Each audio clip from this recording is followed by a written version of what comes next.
अस्सलाम वालेकुम जी, वेलकम और welcome back to my channel. तो जो मैंने चांद आउटफिट आपके साथ शेयर किया था उसके साथ ये वाला हार्ट शेप बैग था। तो उस पर आप लोगों के काफ़ी सारी रिक्वेस्ट थी कि ये भी बनाना सिखा दें, तो मैं भी ये पहली बार बना रही हूँ। तो लेट्स सी कि कैसा बनता है। तो सबसे पहले मैंने एक पेपर ले लिया है और उसे हाफ में ऐसे फोल्ड करके और अब इसके ऊपर मैंने पेंसिल से हार्ट शेप ट्रेस कर ली है और ट्रेसिंग के बाद इसे कट कर लेंगे। तो ये शेप आई है मेरे पास। तो अभी मैं यहाँ पर देख रही थी कि ये काफ़ी बड़ा हो जाएगा, यानी इसके साथ अभी लेस भी लगेगी तो वो काफी बड़ा सा बैग लगेगा, ऊपर से ऐसे हैंडल साथ अटैच करके। तो मुझे इसका साइज बड़ा लग रहा था हार्ट का, तो मैंने इसे अगेन कट कर लिया। तो यहाँ पर मैं दोबारा इसकी कटिंग कर चुकी हूँ। तो अब आई थिंक बैग का ये साइज ठीक रहेगा। तो अब मैंने एक और पेपर लिया है, उसे भी डबल फोल्ड कर लिया है। तो यहाँ पर मैं अब एक छोटा हार्ट ड्रॉ करूँगी और उसे कट कर लूँगी। तो ये वाला जो हार्ट शेप है छोटे वाला, ये बड़े वाले हार्ट शेप के अंदर यहाँ पे सेंटर में लगेगा।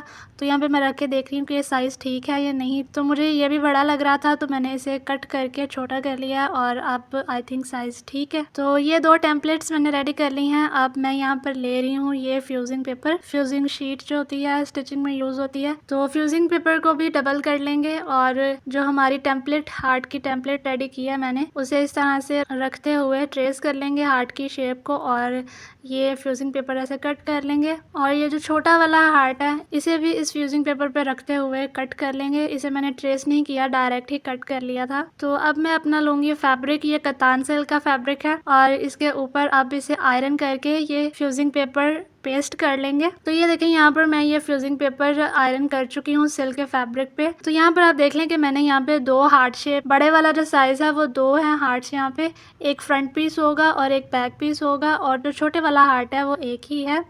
तो अब इसे हम कट कर लेंगे सिलाई का मार्जिन छोड़ते हुए। तो अब ये कटिंग होने के बाद ये आ गया हमारे दो बड़े हार्ट्स और एक छोटा। तो अब मैं यहाँ पे छोटे वाला हार्ट ले रही हूँ और उस पे जो हमने ये एक्स्ट्रा फैब्रिक छोड़ा हुआ है इसके ऊपर हम कट्स लगाएंगे सारे पे। और अब मैंने यहाँ पर ली है ग्लू, आप कोई सी भी ग्लू ले लें और इस तरह से मैं यहाँ पे ग्लू लगाकर, तो ये जो हमारा फैब्रिक है इसे इस तरह से बारी बारी करते हुए सारे पीसेस अंदर की तरफ फोल्ड करते हुए चिपका लेंगे। तो इस तरह से ये हमारा हार्ट नीट हो जाएगा। तो अब इसे हमने इस हार्ट के सेंटर में लगाना है। तो यहाँ पे मैं अच्छे से इसका सेंटर रखते हुए इसे चिपका लूंगी और इसे पकड़ कर ना रखना पड़े। बहुत हल्की सी मैंने यहाँ पर ग्लू लगाई है जो कि बाद में हमें निकाल भी लेनी है। तो अब मैं यहाँ पर ले रही हूँ पल्स, स्मॉल पल्स हैं ये, और यहाँ पर मैं ये जो छोटे वाला हार्ट है इसके साथ साथ पल्स अटैच करूंगी। तो यहाँ पर मैंने सुई निकाल ली है हार्ट के ऊपर से और सुई में मैंने ले लिया है एक पर्ल। तो अब मैं यहाँ पर स्टिच लगाऊंगी ये जो छोटे वाला हार्ट है इसके ऊपर, इसके किनारे पे, और सुई नीचे ले जाएंगे तो हमारे पास ये ऊपर एक लूप रह जाएगी। तो अब हमने सुई निकालनी है इस लूप के अंदर से, हार्ट के ऊपर से, जहाँ पे हमने पहले हार्ट के अंदर जहाँ पे स्टिच लगाया था उसी के ऊपर थोड़ा सा फासला छोड़ते हुए हम सुई निकाल लेंगे और सुई जो है वो इस लूप के अंदर से निकलेगी। तो ऐसे हम ऊपर सुई खींच लेंगे तो ये हमारा पर्ल अटैच हो गया है। तो ऐसे क्या होगा कि हमारा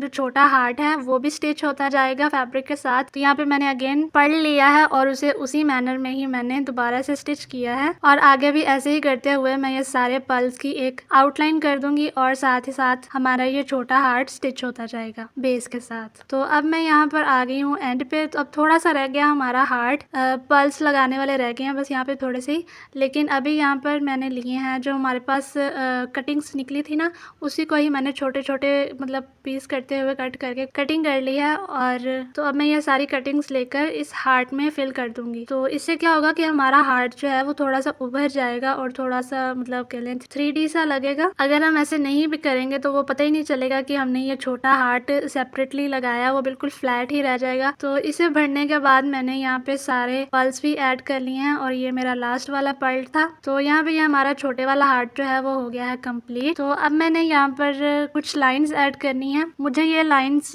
ये छोटा हार्ट अटैच करने से पहले लगानी चाहिए थी, पहले लगा लेती तो ज्यादा इजी रहता। तो अब मैं यहाँ पर पहले ऊपर नीचे दो दो लाइंस लगा रही हूँ। पहले मैंने लंबाई में 2 लाइंस लगाई हैं ऊपर नीचे, फिर मैंने चौड़ाई में लगाई हैं और फिर मैं इनका सेंटर रखते हुए और भी लाइंस ऐड कर चुकी हूँ यहाँ पर। तो ये सारी लाइंस लगाने के बाद मैंने कुछ यहाँ पर चीजें ली हैं, जैसे कि ये कटदाना है सिल्वर कलर में, फिर है ये स्मॉल सिल्वर स्टोन्स और और ये है स्मॉल सिल्वर सीक्वेंस। तो अब मैंने सबसे पहले यहाँ पर कटदाना ले रही हूँ। 4 कटदाना लिए हैं मैंने सुई में और उससे पहले मैंने अटैच कर दिया है। फिर इन चारों मोती के सेंटर से यानी 2 मोती छोड़कर मैंने सुई निकाल ली है पीछे को, और अब जो 2 मोती हैं ऊपर वाले, इन 2 में से मैं सुई को आगे गुजार लूंगी और आगे फिर से हम 4 मोती और लेंगे। तो ऐसे हमने ये कटदाना की एक लाइन यहाँ पर अटैच करनी है। कटदाना लगाने के बाद मैंने यहाँ पर लिए हैं स्मॉल स्टोन्स। तो सबसे पहले मैंने एक स्टोन लिया है और उस पर मैंने पहले एक साइड से स्टिच लगा लिया है। अब मैं थोड़ा सा फासला छोड़कर सुई आगे को निकालूंगी। तो यहाँ पर मैंने एक उल्टा सीक्वेंस उठाया है सुई में और इसे अब हम अटैच करेंगे। पिछला वाला जो हम स्टोन लगा चुके हैं उसमें हम अटैच कर देंगे और यहाँ से स्टोन को सीधा कर लेंगे। ठीक है, तो अब यहाँ पर हम थोड़ा सा फासला छोड़ते हुए सुई आगे दोबारा निकालेंगे, फिर से स्टोन उठाएंगे और फिर से पीछे वाले में अटैच कर देंगे। तो ऐसे करते हुए हमने एक ये स्टोन्स की लाइन देनी है। तो यहाँ पर मैं एक कटदाना की लाइन और एक स्टोन की लाइन ऐसे बारी बारी करते हुए ये पूरे हार्ट के अराउंड में ये लाइन्स दे दूंगी। तो मैं यहाँ पर अपनी मर्जी से ही पैटर्न बना रही हूँ, लेकिन अगर आप इस तरह का हैंडवर्क इतना नहीं करना चाहते तो आप इसकी जगह सिर्फ गोटी यूज़ कर सकते हैं। मेरे पास फ़िलहाल सिल्वर कलर की गोटी नहीं थी, इसलिए फिर मैं इस तरह का हैंडवर्क कर रही हूँ। तो ये तो हमारी लाइन्स हो चुकी हैं। अब हमारे सिर्फ रह गए हैं स्मॉल सीक्वेंस। तो ये जो स्मॉल सीक्वेंस है ये मैंने इन सभी कटदाना और स्टोन्स की लाइन के दरमियान में हर एक लाइन के साथ साथ मैंने ये स्मॉल सीक्वेंस अटैच किए हैं और बिल्कुल वैसे ही जैसे मैंने स्टोन्स अटैच किए थे ना पहले, वैसे ही मैंने ये सीक्वेंस अटैच किए हैं। तो अब हमारी बैग की एक साइड तो हो गई है कंप्लीट। अब हम दूसरी साइड पे आ जाते हैं। तो यहाँ पर लगाने के लिए मैंने कुछ बोर्ड शेप में स्टोन्स लिए हैं, कुछ क्रिस्टल बीड्स हैं, कुछ राइन स्टोन्स हैं, कुछ स्मॉल स्टोन्स हैं। तो सबसे पहले मैंने बोर्ड शेप वाले स्टोन्स इस तरह से सेट करके रख लिए हैं और उन्हें अब मैं ग्लू के साथ पहले अटैच कर लूंगी। तो ये सारे स्टोन्स अटैच करने के बाद इन्हें ड्राई होने के लिए कुछ देर छोड़ देंगे। ड्राई होने के बाद अब मैंने यहाँ पर सुई धागा लिया है और 2-2 स्टिचेस लगाकर तो मैंने इन स्टोन्स को अटैच कर लिया है फैब्रिक के साथ। अब यहाँ पर मैं ले रही हूँ एक crystal Beed, tier drop shape में है क्रिस्टल बीड। तो मैंने ये एक स्टिच के साथ टेढ़ा सा बड़े स्टोन के साथ अटैच किया है। अब इसके ऊपर मैं अटैच करूंगी एक स्मॉल स्टोन। 2 स्टिचेस के साथ ये स्मॉल स्टोन अटैच किया जाएगा यहाँ पर, और ऐसे ही दूसरी साइड पे भी क्रिस्टल बीड के साथ स्मॉल स्टोन अटैच कर लेंगे। अब इसके नीचे लगाने के लिए मैंने ये एक राइन स्टोन लिया है और इसे मैं यहाँ पर 2 स्टिचेस के साथ इसे भी अटैच कर लेंगे। तो ये हमारा एक छोटा सा मोटिव बन जाएगा और ये बाकी ऊपर जितने भी स्टोन्स लगे हैं मैं इन सब के साथ भी यही हैंडवर्क करूंगी। तो इसकी जगह आप कुछ इस तरह का भी बना सकते, नेम्स और इनिशियल्स वगैरह आप इस तरह का भी कुछ काम कर सकते हैं। तो हमारे अब दोनों पैनल्स का हो गया है हैंडवर्क कंप्लीट। तो अब मैंने दोबारा से यहाँ पे फ्यूजिंग पेपर लिया है और इसके ऊपर मैं 1.5 इंच पे निशान के बाद यहाँ पर एक सीधी लाइन लगा लेंगे। तो मुझे यहाँ पर एक 30 इंचेस की लंबी पट्टी चाहिए। तो मैं इसी फ्यूजिंग पेपर को 2 बार कट कर लूंगी 15 इंचेस का, फिर ये मेरे पास 30 इंचेस आ जाएंगे। तो यहाँ पर जो हमने ये अपने दोनों पैनल्स रेडी किए हैं ये मैं आपको दिखा रही हूँ। इनके पीछे मैं जो कतान का फैब्रिक था वो सेम मैं लाइनिंग के तौर पर भी पीछे अटैच कर चुकी हूँ सिलाई करके। तो यहाँ पर जो मैंने आपके साथ 30 इंचेस वाली जो मैंने पट्टी आपको पहले दिखाई थी तो उसे भी मैं सिल्क के फैब्रिक पे आयरन करके पेस्ट कर चुकी हूँ और अब इसे भी लाइनिंग लगा लेंगे। यहाँ पे मैं स्टिच कर चुकी हूँ इसकी भी लाइनिंग। तो अब यहाँ पर मैं ले रही हूँ किरण लेस। ये भी मेरे पास जो मैंने मिरर बॉर्डर वाला दुपट्टा बनाया था तब की ये मेरे पास एक्स्ट्रा पड़ी हुई थी,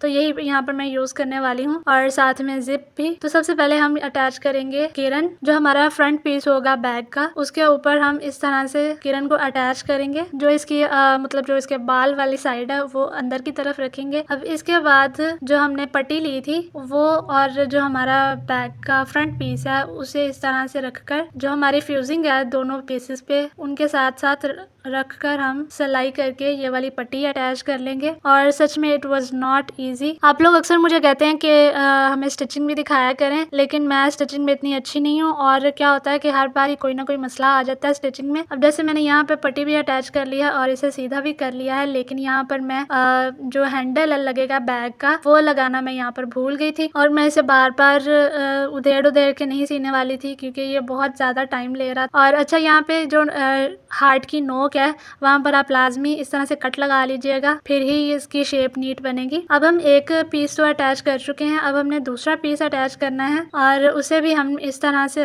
रखते हुए सारा सिलाई करेंगे। लेकिन उससे पहले अब मैं हैंडल बना लेती हूँ। तो जो लास्ट वीडियो में मैंने गरारा बनाया था उस पे मैंने ये वाला गोटा यूज किया था, तो वही वाला गोटा मैं ले रही हूँ और उसे मैं डबल करके इस तरह से पहले स्टिच कर लूंगी और इसे दोबारा से डबल करके, तो ये हमारे इस तरह से हैंडल बन जाएगा। तो आप यहाँ पे देख लेंगे कितना स्लोली ये काम करना पड़ रहा है। तो यहाँ पर ये मैंने दूसरी साइड भी स्टिच कर ली है और यहाँ पे मैंने एक गैप छोड़ा है जिससे कि हम इसे सीधा टर्न कर लेंगे। तो यहाँ पे मैं इसे सीधा कर रही हूँ। इसे बार बार उल्टा सीधा करने की वजह से जो इसकी फ्यूजिंग थी वो मतलब सारी नीटनेस यहाँ पे खराब हो गई है, आप देख सकते हैं। और इसे यहाँ पे मैंने ये सारा यहाँ पे सीधा कर लिया है इसको। और इसका ये जो हैंडल है ये मैंने बताया था कि मैं फ्रंट पीस के साथ अटैच करना भूल गई थी, लेकिन मैंने सेकंड पीस के साथ जब मैंने स्टिच किया था तो मैंने इसको भी हैंडल भी दे दिया था अंदर से। और अब जो ये जो फ्रंट पीस के साथ अटैच करना है तो इसे मैं अब सुई से ही किसी तरह से करके तो अटैच कर लूंगी। अब ये जो गैप हमने छोड़ा हुआ है इस पर आएंगे, तो जो मैंने आपको पहले जिपर दिखाया था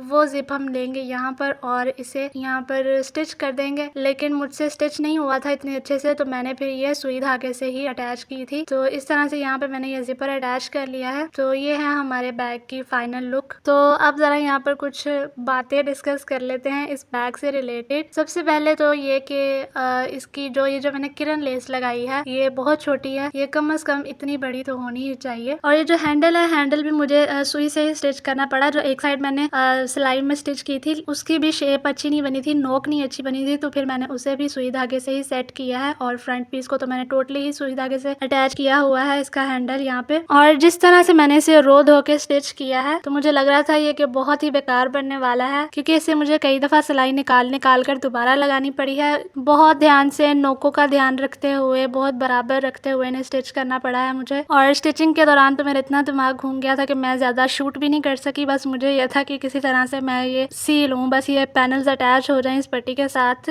बिल्कुल भी इजी नहीं है ये स्टिच करना, बिगिनर्स के लिए तो बिल्कुल भी नहीं। हाँ, अगर आप स्टिचिंग में काफी अच्छे हैं तो आप बना सकते हैं, वरना मैं रिकमेंड नहीं करूंगी। लेकिन फिर भी अगर आप ये हार्ट वाला बैग बनाना ही चाहते हैं तो आप ये जो पट्टी है तो आप ये वाला जो पार्ट है इसे स्किप कर दें। आप ये दोनों पैनल्स जो फ्रंट पीस और बैक पीस है इन दोनों को इकट्ठा स्टिच कर लें और ऐसे ही साइड पे आप जिपर दे दें, तो वो काफी इजी रहेगा। तो जितना मैं एक्सपेक्ट कर रही थी उतना बुरा नहीं है, मतलब देखने के लायक बन ही गया है। बाकी आप मुझे बताइएगा कैसा लग रहा है आप। बट अगर आप ट्राई करना चाहें तो एटलीस्ट आपको नो हाउ हो चुकी होगी और जो भी मिस्टेक्स मैंने की हैं वो भी आपको पता चल गई होंगी। So ya, thank you for watching and अल्लाह हाफिज, बाय।